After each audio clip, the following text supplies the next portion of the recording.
We're trying to get a better angle. Trying to get a better. It's all about the angles, you know. I feel exactly. Something. We've got to do something. What you want to do is lean it in a little somehow. So you got to get a book behind it or something. Sorry, we're just, we can't talk until we're sure we're absolutely right. It might take the entire meeting.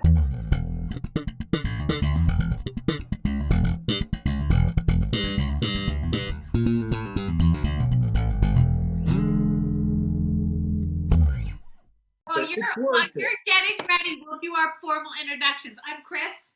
I'm Paul. And welcome to CP Time via Zoom. Today we have two extraordinarily talented actors who I had the pleasure of working with in my younger days. And they have worked off-Broadway, on Broadway, television. They've worked in local theaters across the country. I can't even list everything because there is way too much to list, but I'm going to let them talk a little bit. You're doing great. Keep going. Keep going. I'm going to let you talk about some of your highlights, but I will say this is super exciting because I haven't seen you in like 100 years. 100 years? I was trying to remember the last time. I want to ask you all sorts of personal things, but we'll leave that for later. So, ladies and gentlemen, welcome to the show, Doug Rees and Janet Dickinson! Oh my God. So for the people watching, I'll tell you quickly how we met. I was a young comic character actor looking for summer stock work when I auditioned for a company called the Mountain Playhouse in Jennerstown, Pennsylvania. And I met two of the most talented actors in my whole life I have ever worked with. Oh my. Wow. I'm glad we did. Nervous. Are we sure we're the guests? You are the best. Actually, I'm not even lying. I was very green. I was very nervous. And I just have these memories of watching you two. Actually, I met Janet before I met Doug.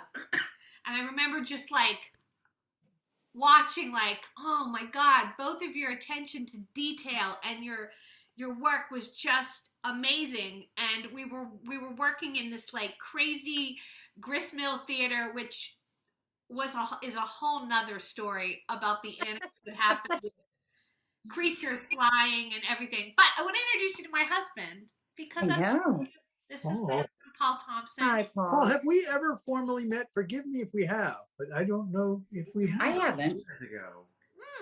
I mean, before we were married. We've been together. It's going to be our 20th anniversary. Wow. Oh, that's awesome. Guess what? I love it. I love it. Which this one is our very talented cat, one of them. Is this Tiger or is this? That's Lily. That's Lily. Tiger will be by later. Like that the whole time. No. Sorry. We're still fudgeting. Because you're on your iPad, I would suggest you get can you get something because I have to do this propping up. Oh, there we go. Yeah. Okay, here we go. We're just going to do it like this because we're going to do it like this. We're going to do it like this. Yeah. Oh my God. So anyway. So maybe you have, because you're you're originally local. Yeah. You still have family? Back in the day. We've got you beat, by the way. Congratulations on your 20 years, but I'm the one who keeps the flame here in terms of this. I remember we'd reached about 10 years, I think it was. And I just happened to mention to Janet, I said, it's our 10th anniversary. She said, it is not. I was like, yes, it is. And so I just got in the habit of doing that every significant. I'd go, it's our 15th. No, it isn't. I think we're 22 years 22 and change. Yeah. Amazing. It is amazing. And I love that you met at the Playhouse, right? We did indeed. We did indeed. She was playing my daughter. In a farce. Yeah. Wait, what was it? Moon Over Buffalo. Oh, yeah. Okay. That's hilarious. Yeah. And I just, I was like, when you meet her, it's like, I was floored. She has no memory of our meeting. I do too. I mean, that was a magical time though. That's where we all sort of cut our teeth. And before, you know, when I first got out there, Chris, I was doing the same thing. I was watching people off stage going, oh my God, is that how you do farce? Is that how you do comedy? You know, and it was a great learning ground because Mountain Playhouse, I mean, they do a few musicals, but it was mainly comedy farce, of course. Can we give a and shout out to Biff Barron? Biff please. Barron, baby, you know, he was the Possibly guy. one of the best directors I've ever worked with anywhere. Yeah. I mean, that guy is a treasure. Right. Yeah. You know, yeah, go ahead. one of the things we always say about, because, you know, you have to work with such speed there, you know, as you well know. And, you know, Biff taught me that for my money, the thing that makes a best director or a good director is preparation. I mean, you remember you'd go up to breakfast at the diner and he'd be there with his diorama of the set and taking notes and stuff. And he'd always say, listen, guys, for the first 3 or 4 days until we get this thing on its feet, I'd really appreciate it if you do exactly what I tell you to do. Then, with whatever time we have left, if you have ideas, I want to hear them. And, you know, but, you know, it wasn't just that he knew how to keep the trains running on time. The guy had ideas, you know, he has ideas. Yeah, he was great. Yeah. And for those people who are listening that are like, why don't I know this director? He sort of retired from directing. Yeah, I don't know that he's doing anything really active, except maybe on a local level. But he does some high school stuff every now and then. Yeah. But as far as people being able to enjoy his talents at large, I wouldn't presume to.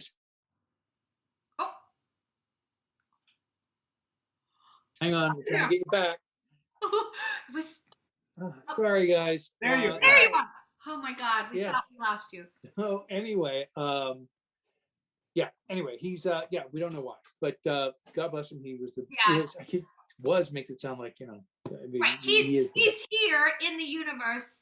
He's just not producing professional. That's right. Yeah, I just wanted to, you know, because his family life took over, you know, for a while. So I think that's what happened. But, you know, he's one of the best, you know, out there. And we were lucky, you know, we worked with a lot of great people who knew farce and comedy, you know, Barbara Russell and David Garwood and, you know, Nick Ruggieri and Susan Jacks and Caitlin Larson and Jen just a lot of good people that came back year after year. And it was every single person you mentioned is like, check, brilliant, check, brilliant, check. I mean, like 100%. Yeah, they were all, you know, just it was a good time, and I met her there, so it was great. You know, I mean, it's just a beautiful time. So, you know, I'm gonna move it over here a little bit more. I'm not happy with. So how are you guys staying creative during this really weird time that everybody's experiencing? I'm eating a lot. Yeah. I mean, I'm cooking. Yeah. I've been cooking a lot. Doug is staying more creative than I am, especially in the winter here. And we're not at our cabins. We're renting a place. So I'm really like twiddling my thumbs and just trying to, you know, stay physically active at least. But this summer, you know, when we were at the cabin, I was building, you know, multiple staircases outside. Did you see those staircases? Miraculously. For those of you who don't know that are watching, they have a lovely little cabin that is like, I mean, on a very steep hill. I don't know if it's considered a mountain or a hill. Very, very steep hill. And Janet, who can do anything. I mean, she is like the most handy, creative human being I have ever met. Literally built a staircase into the hillside. Yeah. 54 steps. 54. She counted them. You have to spice the picture of the stair in this podcast because it's unbelievable. And she's like a cute little flannel, and she's like, I did this. Like, no big. Well, I mean, I didn't know I could do it, but I was like, well, somebody had to learn how to do that. Why can't I learn how to do that? I'm going to do that. See, whereas I usually stop at, I could never do that. Yeah. But like most people. You know, I've picked up my guitar a few times. It really, I'm not as creative as I should be. I wish I could say differently. Doug, on the other hand, is doing much more. You know. What am I doing? Well, you're learning French. Oh, I'm learning French. j'étudie le français. Yeah, really good. He's gotten really How are good. you doing it? Well, I've been doing it for about 5 years now, and I study with a private tutor that I've had right along via, online, and I also I've done a bunch of stuff. I went to Montreal 3 years ago for a 3-week intensive, and various other ways. I just, it just was a bucket list thing. I wanted to learn how to speak another language, and I just, of course, practically speaking, French probably might not be the one, but I just love the way it sounds. Yeah. Oh, very good. And I love France. So, So when been doing that. Well, I'm sorry, I didn't mean to interrupt. I think that's Well, amazing. I did. It's amazing. Oh, yeah. It's something to do, and I also bought an exercise bike to try to battle the snacking. I bought a spin bike, and I did book a gig. I'm doing FBI On CBS on March 2nd, Tuesday, March 2nd. Yeah, so check that out. Yeah. It's just a little scene. I play a prison warden. Yeah. That's amazing. Congratulations. You've done a lot of TV. That's what I was going to ask you next. So perfect segue, which is We've done. I was going to ask you to share some of your highlights, your experiences that you've had that have been like, and I know you all have so many because, secretly Facebook following all the amazing gigs that you've had in your career, but maybe you could share like some of your highlights that people would love to hear that. You mean theatrical? Because television-wise, honestly, really, I haven't done it. I did a 30 Rock some years back, and then I did this FBI thing, and I've only done on HBO High Maintenance, so that's the only thing I've ever done. She's great in it. I love that show. Yeah. That show. What season were you on? I was third season was my episode. The whole episode was with Kathleen Chalfant, and but what was the title? What was the? It was butt. Yeah, finger butt. That's how you find it. There's a reason why. It's not what you think. Max. We can totally look it up. I love that show. We have every streaming service in the world. Because sure, we do too. We pretty much do too. No, I was actually talking not just TV and film, but I was actually talking theatrical because you guys have done some amazing experiences, Broadway touring. I mean, you've had like an amazing journey so far. Not that there's Take it away, Broadway. I call her Broadway. Well, I mean, I've been blessed. I've had some great jobs. The Mountain Playhouse gig was a great job, and one of my favorite jobs was doing Forbidden Broadway. I did the spring Rude Awakening version of it. Got to do the recording of that. Loved doing that, and that sort of leapfrogged me to. Who were you playing in the Forbidden Broadway? Oh gosh, I played a bunch of people. I played Little Mermaids. I played in the Spring Awakening sketch. I played the female authority. I played. One of my favorites is her Christine Ebersol in Grey Gardens. Yes. Oh my God. So and get this, Barbara Streisand, and she was amazing. Yeah. So that has been a really fun job for me. So I love the Forbidden Broadway job. And then, I've just been fortunate. My first Broadway show was How the Grinch Stole Christmas. And that was a seasonal thing I did for a couple of years. And I did the tour of that too. And I, some of my dearest friends are on that, from that.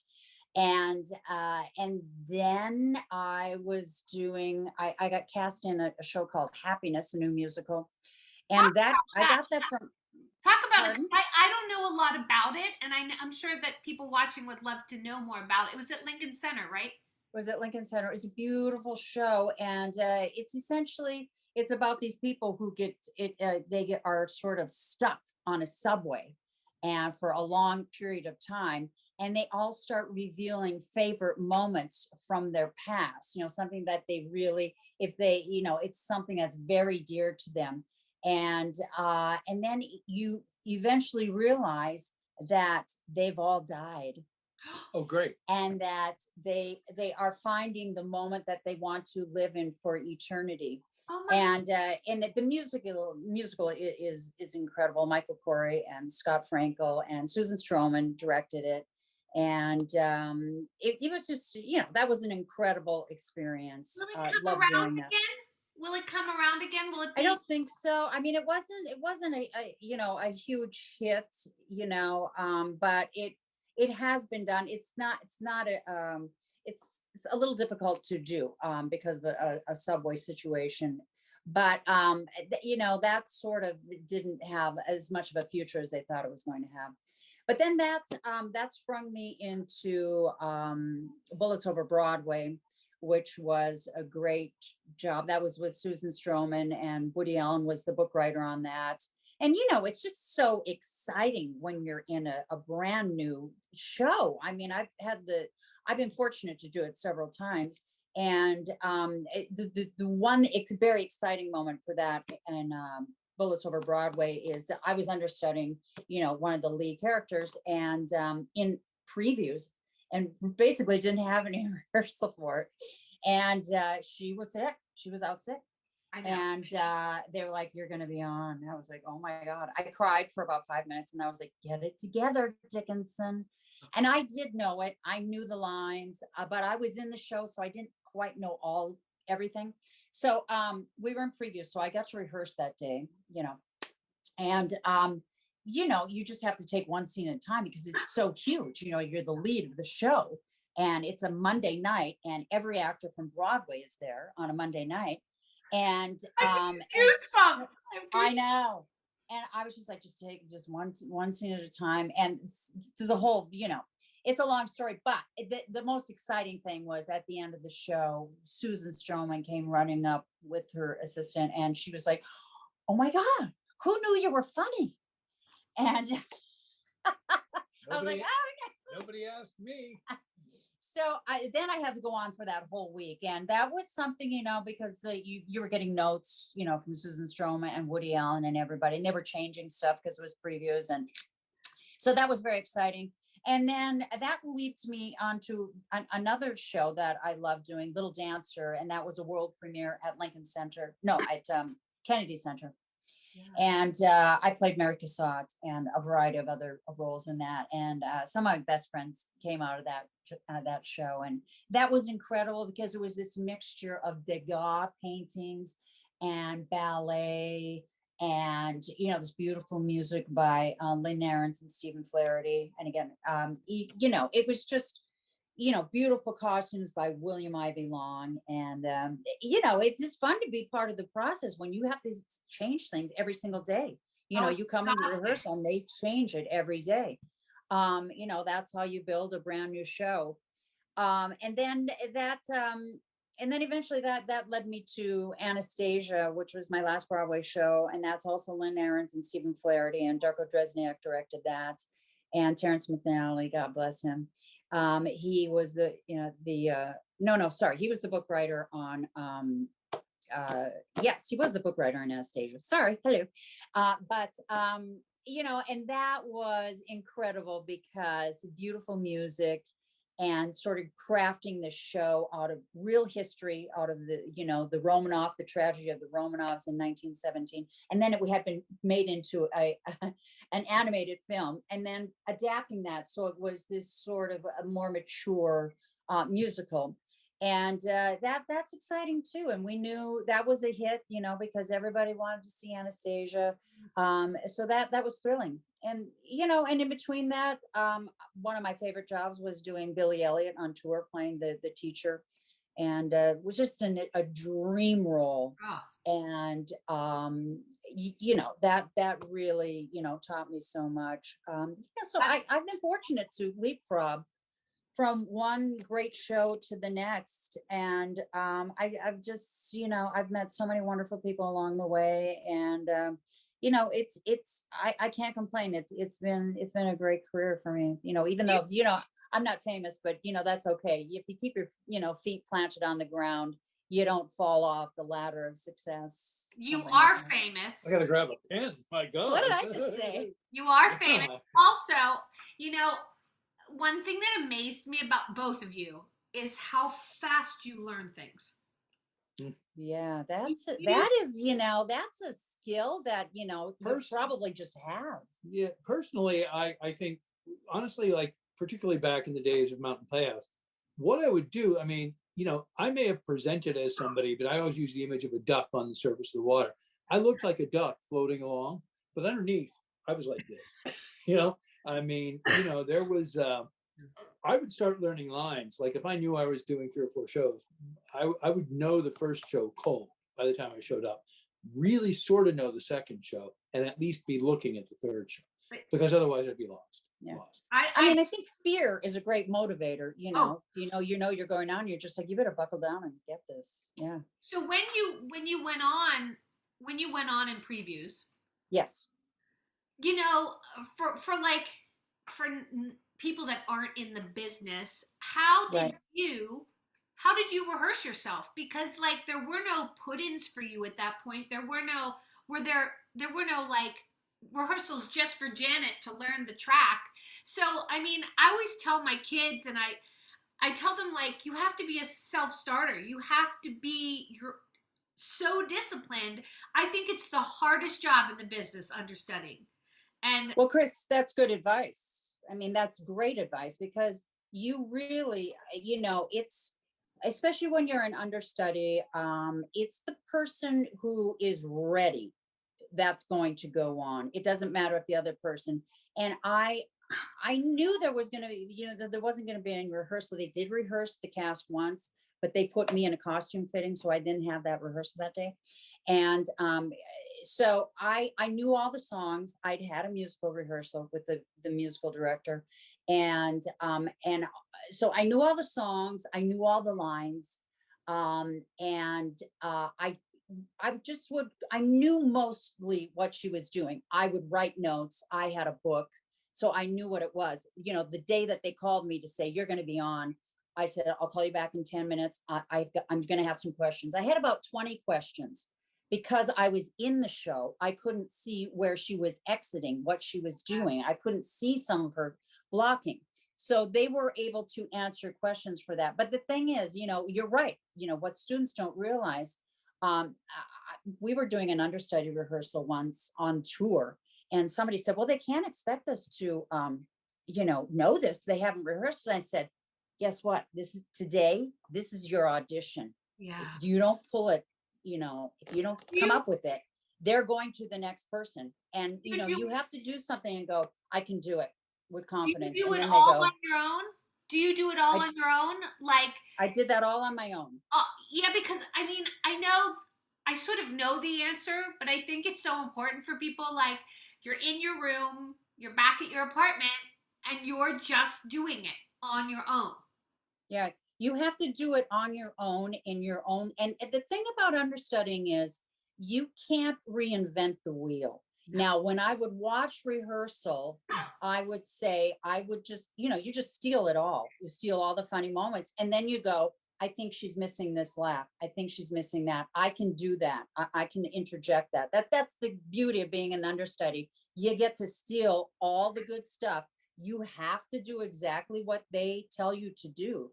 If you get to recreate the role on tour at some point, then you get to recreate it. But, you're not there to make something up, and they don't want you to screw anybody up on stage. So in that regards, you are tethered, and which is good, because you go, well, I have to do that. I'm going to do that. And, it's one scene at a time. You better know it. You just better know your material. That's all there is to it. Same thing in rehearsal. You better know your lines, and because that's how you are able to be freed up to figure out what you're doing with the role. So everything that you're saying, I'm just going to run this in class. I'm just going to play yes. with my kids, because I tell them this, that I tell them that when you come to rehearsal, if you haven't done your homework, you won't get hired again. You won't. You will not get hired again, especially in the big, when you're in the big leagues. You only have your reputation to stand on. And when I was on tour, and two of us were understudying a role, and she was so much more right for the role, but in those early rehearsals, and you never know when you're going to have to go on. You may be on that night. And they could see that I knew it. And by George, I'm the one they put on first, because I knew it. You've got to know it. Yeah. on your own in your little room rehearsing. Yeah, I love this, and I think it's so valuable because I think it's a mystery to everybody. I think to even to young artists, it's a mystery. Well, you know, how did they do it? They did it on their own. They did it out of self-determination because they knew it had to be done, and they you know, Yeah. I think your stories are so invaluable because they're the truth. Right. You know, and the thing is, you know, and the show will go on. I mean, Zach Braff was the star in Bullets Over Broadway. And the day that that happened, he said, "Oh, well, we'll cancel the show, right?" And everyone's like, "Oh no, the show will go on. You will be kissing Janet Dickinson, you know." That's so funny. Was that his first? Was that his first Broadway show? Broadway show. I think it was his first Broadway show. He was very good. Yeah. He was Yeah. really good. Yep.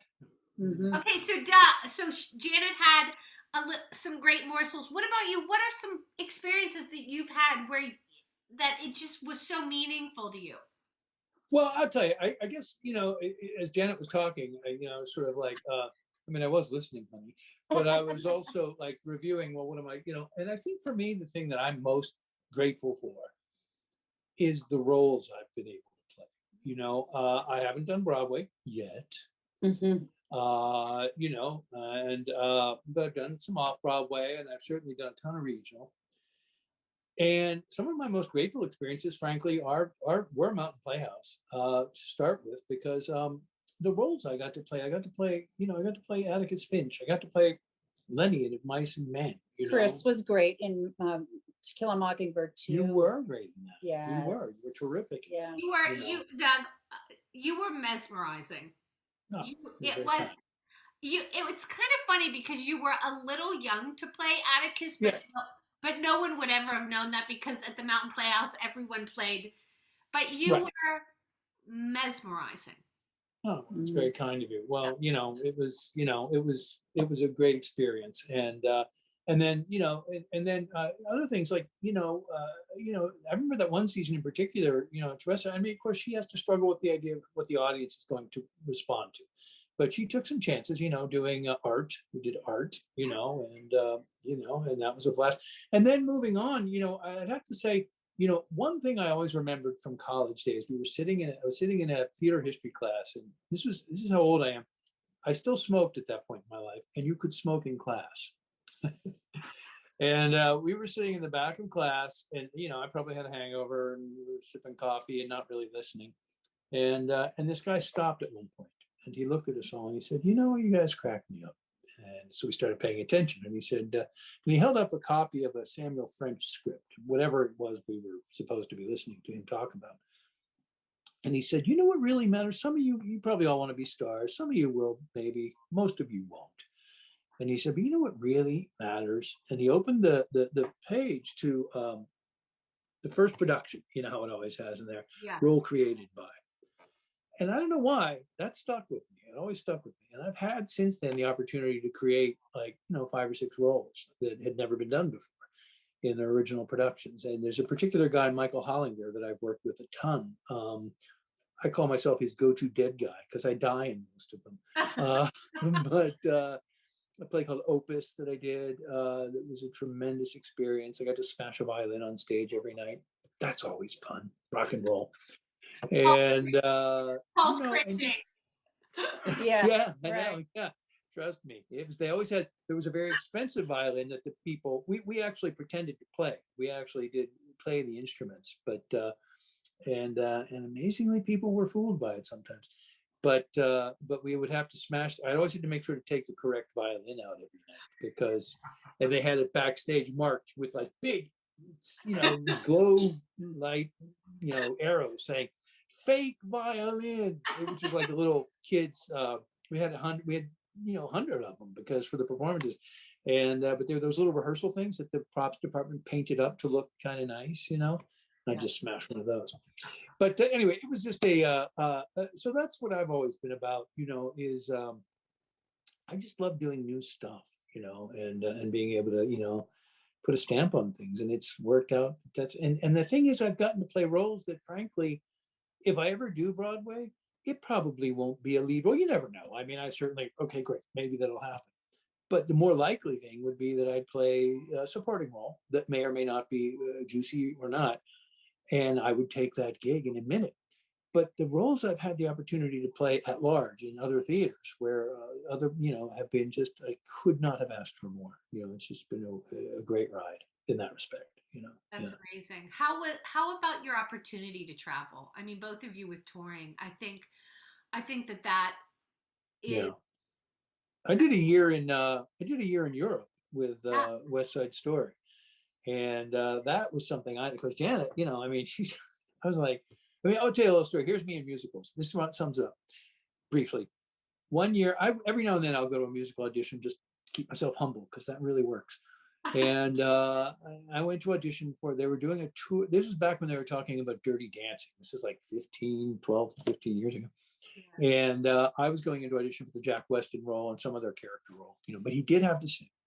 So we're in Janet's little apartment. She's got her upright piano and she's plunking it out for me. She's talking, I think it's just your nerves. If you go up and I was like, I tried to hit this note, but I was so nervous. And we did this for like an hour and a half. I don't know. And she turned around as sweet as pie and went, Doug? And I said, yeah. She's kind of waiting for more advice. She goes, I think maybe you shouldn't do this audition. And I felt instantly better. I was like, I don't have to do it, do I? Like, no. So when I got this thing, I was like, but it was to play Doc, so obviously. And I had so much fun. I mean, Europe, the grand opera houses of Europe, for a year, everywhere, a month in London, I hate you for that. I hate you for that. Yeah, she hated me for that until I brought her over. That's our dream is to move to London. That's where we want. Yeah. Please. I hope that comes. I love that I place. want to go there too. I love that place. I bought a bike while I was there. I rode to work every night under Big Ben. And oh my God. It was insane. Yeah, I can't even imagine. And I know so the travel thing got was great. to come and see you because I got to see that every so often she got to come and you guys would meet up. Yeah. So cool. Yeah. We'll always have Paris. Yes. Yeah. And that's part of the plan is that's why, j'ai tout dit le français parce que on peut voyager là-bas. And we're going to go to Paris anyway. Sorry, I had to do it.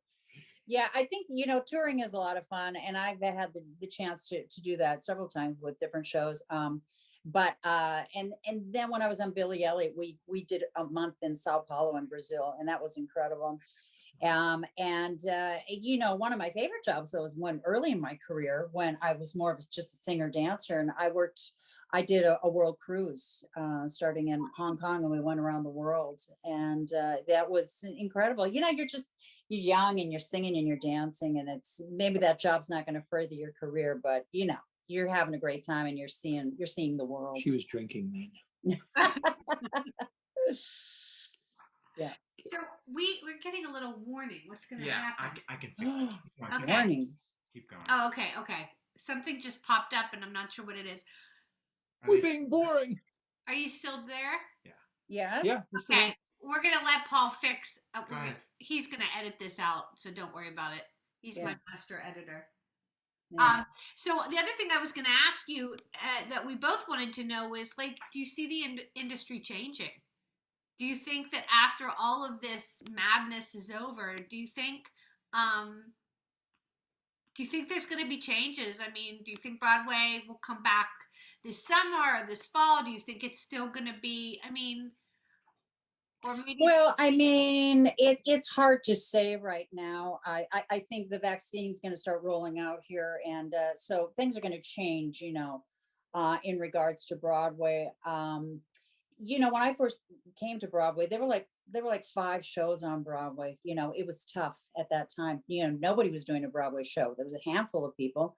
And then of course the industry became much, healthier and people were making money at it. I think the rollout's probably going to be small at first.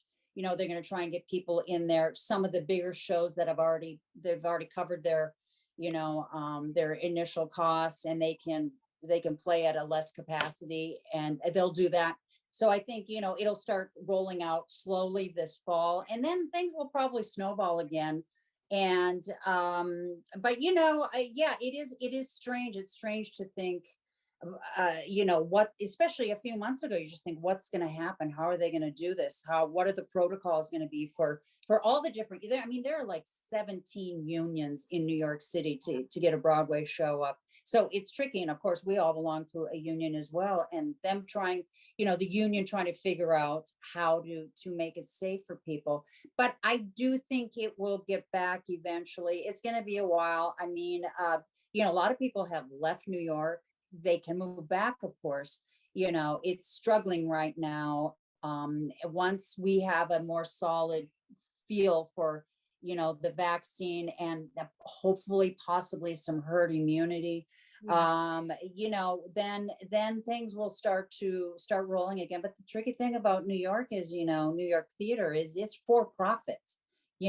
They're not going to come back unless they can get people's butts in the seats. Yeah. And so, their producers are like, well, we're not gonna come in with 50%. So it has to be some of those old war horse, musicals that can open up to 50%. I was literally, And I was just talking about that with somebody, that drawing people back in, it's going to have to be things that people are, that are yearning for that entertainment, and that maybe new works are going to have to take a little sidestep.